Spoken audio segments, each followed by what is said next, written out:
hello guys ngasi ma'am की दमकता यामना अकीब वारी म पुदुना लाक्सरी वारी से हाना अखोई की चैनल द थागत चक्रबनी अदुबो अखोई की चैनल से मरक अमा यादबना मरम ओइरगा वारी दो लोइना कक्था चक्रे अदुबो वारी से मांगहनिंग दबगी आइना मुक ngasi नौना थागत चरकपनी तागिबा मी यावरगसो दुम नौना ताबियो अदुगा तादबा मी यावरगसो दुम ताबियो हाइदना हाइजगे मसी हाइबग लोइना ngasi की वारी से मतंग सिदा हुजरगे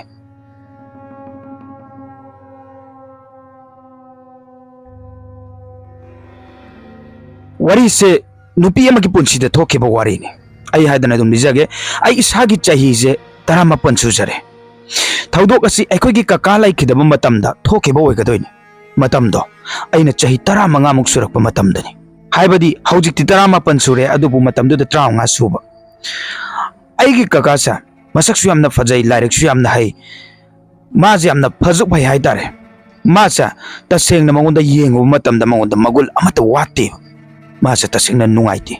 अखोइदसु मासे कोइबा दुम लाए नुक्तिगी आइगी अचापोत का दुम लाइबिरे आइना काकाना नुक्तिगी अचापोत लाइरैसा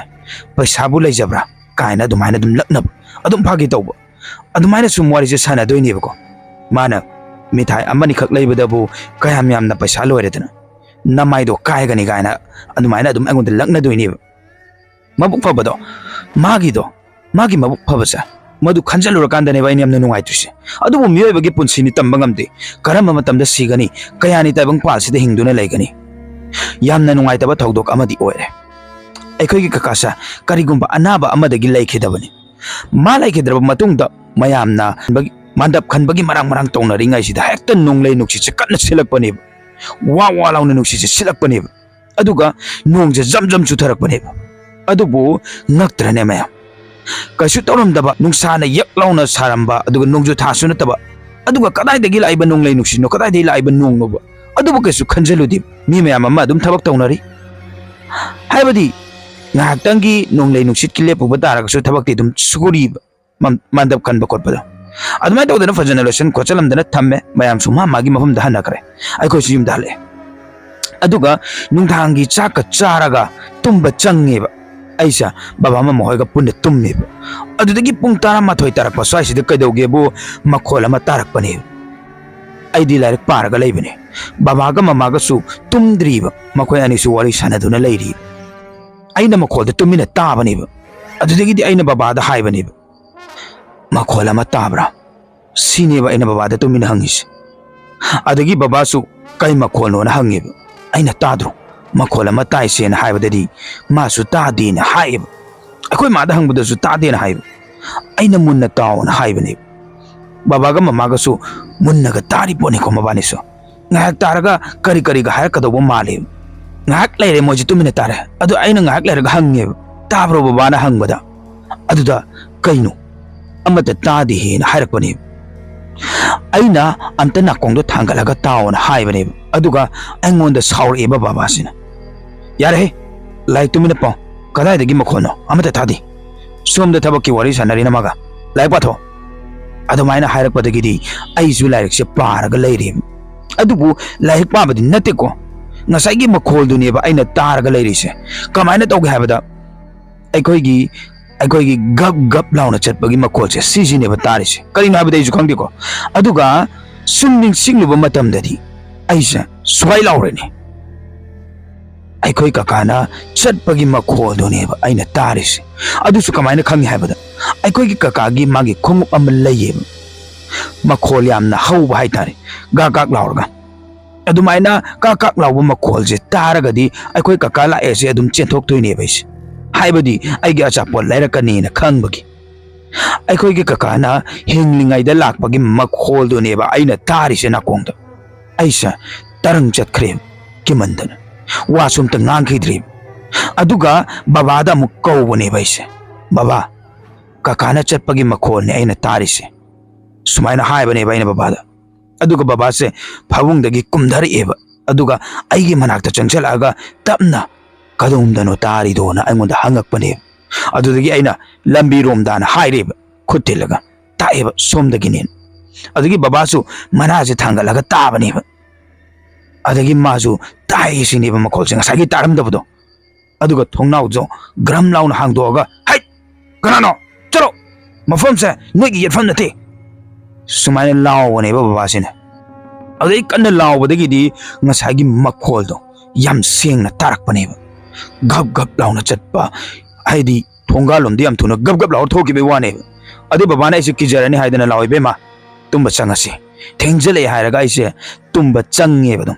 अदे तुमना बाबा होइना वारी सनारिनिको नोंजु थासु नतबा नों कन्न चुरइबा नोंलै नोंसितना खुम्मिबा अदुगा हौजिकना चटपगी मखोल अमुक तारइबसा इनाउ पा लैखिदबदो अदुगिने अदुदुना थेंगना ममना चथोकनो खोजु लेखामगा थादो संध्या हेक दाबगा सुमायना मबानीजे वरी सानबसे आइना तारिनिको आइदि तुमद्रिबनेबा किजदन ngसाइगी करिनोना आइंगोंदा खल्लगा दुम लैबदो आइजे तुमद्रि खंगागदी बाबा होइनासु हाइरोइदोनिको मरमदि आइ किजखिनि हाइदन अदुमाइ तौदना आइसे किने नुंगधांगसिम लेले नोंगाले अदुगा बाबाना हौदोरेबा इबेमा हगोलो नंग काका होइदे चलो थबक कई याउसन बिरुचो अदुगा ngasiदगिदि नंग काका होइदे लेकदबनी मिसु लेजदबनीना थबक इंखांग तौबो याउसन बियो सुमायना हाइरकपने आइजे किजबनीना बाबादा आइना बाबा आइदि लेकप ngamo अयुक नुंगदेल बुदि थबक मतेंग पांगजनबिगे अदुबु नुंगधांगददि आइ लेकप ngamoyena आइजे गिरि गिरि तएब बाबाने लेओ कदौबगिनो किदोइदुबो कछु तौरोय नमदना अदुमाइना हाइदना काका होइदे लेकप तारेबा आइसे इदोम चागा तुम्बनेबा नुंगधांगसे पंकिदा किबा आइसे अहिंग तुम्बसे सुंया यादबा इदोम चाना मपी ओरो तारगा मकोल थोक्तना कपदु उबदा आइसे इदोम चाना अंगोंदा येंगागा नोक्सला इनी कायनागा हेक्ता खंजबदो इसा इथंदा दुम पकंदा खनबिदुनिको तौरिसे आइजे सोरगाजे फजना होनबा नत्तेबा आइदी ngसागी पाखतपगी सोरसे तबे तबे नेबा आइना होलगा तुम्मिसे किबु किरगदी ममीदा फावबदा खंगीदो अदुनेबा आइना तौरिसे इदोम चादो लोंगना हिप्पगा मथक्ता येंखलगा कप्पदो अमोमो अंगोंदा ओंजलागा हेक्ता नोक्लकपा मान हाइदी मासु मागी नुपा लैखिदबगी नुंगाइजददना कप्सरिनेबा लोंगना तुम्मगा हिप्पा कप्पिनिको अदुदैदुदा अंगोंदा हेक्ता ओंजलागा येंबा मानबदुदि आइजे ngसाइगी कीबना कनोम तौरबिदुनेबा आइजे वागा अमता ngangnade माइसु माइथोकपा आइसु आइथोकपनेबा लैरिसे अदगी आइना इदोम चासिदा कपकनोना थेंबिरे अदगी अकीबा सकफमदो आइगी नुपा सिरगा कपकनो हाइदि कैनो कायना अदुमाइना अदुम हाइरकपा मानबा केमतदि हाइरकपा नतबिदको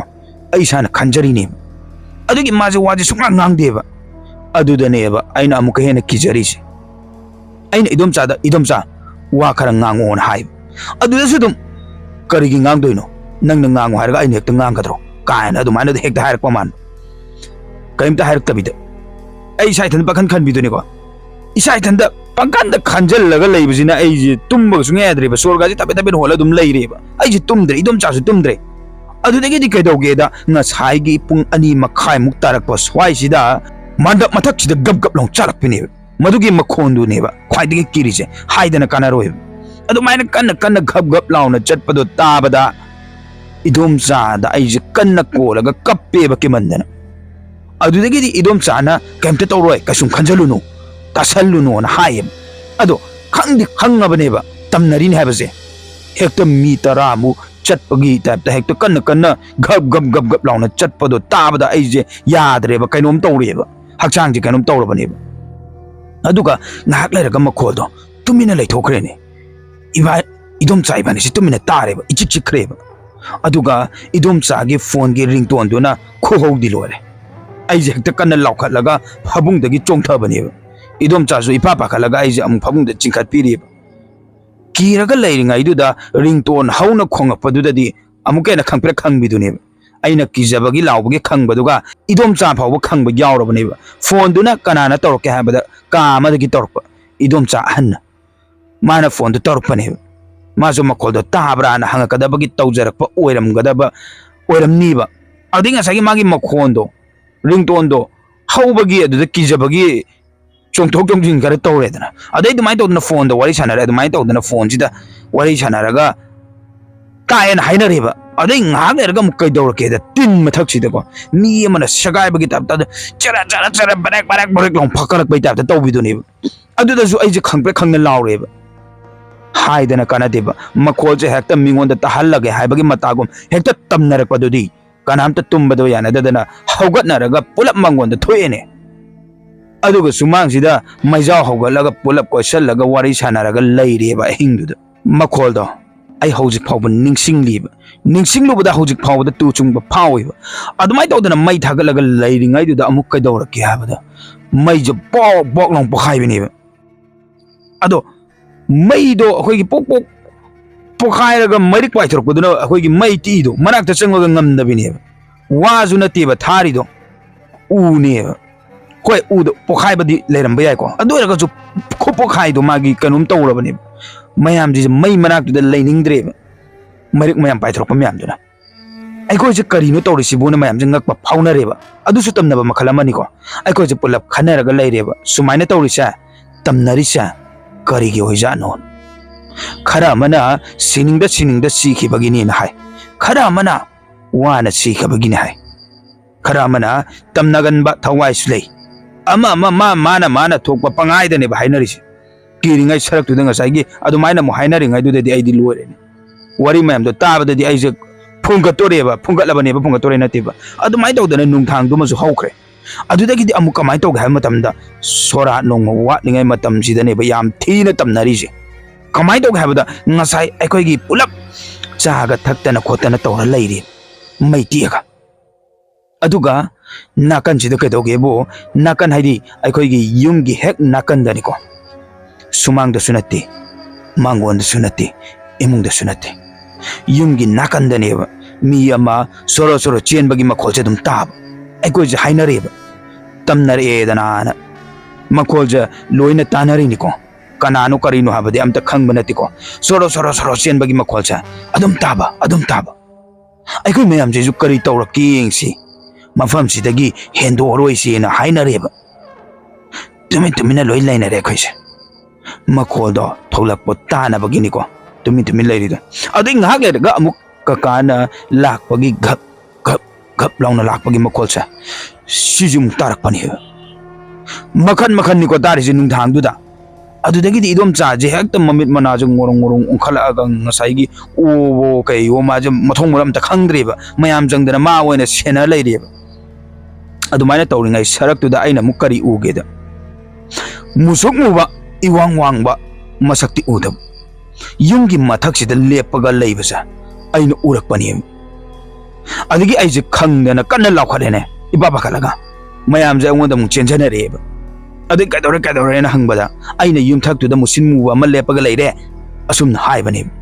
मोइसु येंगे मोइनादि उदबनिको हाइसे आई खक्तननेबा उरिसे अदुदगी लेपगा लैरिदो युमथक्तुदा गप गप लाउना चटपजे मु हौरेने आइजु तु आधा चले हायरगा आइजु खुच्चि मु थिनबनेबा मोइजु कैनो उदि हायरगा अदुम येंगबा सुमुदि उदबा अदुगा कैदोगेबो मुसिन मुबदो खन्नौ चुंगदगी वाने अदुइ मांग्रेबा अदुम माजे मांगिबदगिदि आइजु अमुक हेन किरिएबा लाउरा कप्पजे हौगलेबा अदगी अखोइ Abong आइजु कोनसनबिरे इदोम चाजु फबुंग the पुसन Kharga water bag का ओमदना कोतना सेनरी सोमदना आइना पाखतपगी कप्पद कैनोम तौरबने वारी ओइना लीबदा बोदी किरम दबसुयाय अदुबु आइना उखिबदुदी इसासे नॉर्मल सुंता ताखिदे हेक्ता सोरात हेंग ने हाबजि तमनबजिदा करुम ने हेक्ता तमनरिजे मकोलजे हेक्ता ओंथोंना जु हौखरब अदु सुमाइना तौदी तौबजाने हाइबदी लोइना नत्रगसु खरदि तौवेबको अनंबा दुम नत्रगसु खितंग खरा हाइतारे मियोबे खरदि सुंबसे दुम थोकलेबा अदि सोरा लोरे अदुसु दुम तमनबजा सुंगलेप लेपतब मयाम जुंगकपजे फाउनरबनिको करिगिनो हौजिक फाउदा दुम तमनरिसेन अतै मखोलदि सुंता ताखिद्रेबा अदुगा कप कप लाउना चटपगी मखोलसे सिदि दुम तारगा लेबा फना कोइने दुम तारे फना कोइने दुम तारे सुम तारमे अदुदगिदि मोय अहलसिंगना हाइनबदा माना तोइना सिजिनरंबा पोतका लेहौरबा जाला असुमना हाइनबदगिदि लैरंबा वानिदा ngसाइगी माना अदुम तोंगगा लैबा खोंगुपतो अदुदु लैरंबनेबा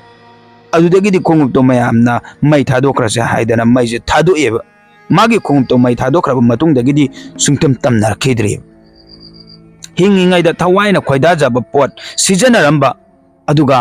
मागी सीबदा मै थाबदा हापिखिदबा असिगुम्बा लैबसिना मरम ओइरगा मागी पोतो लौबा लाकपनेना अदुमाइना हाइनयेबा तमनरइबा मखोल तहलइबा ममी सामी ओइना उहलइबा तहलइबा मयाम से माना पमजब पोतो पियो हाइदना लाखपनेबा अदुदुननेबा तमनरिदो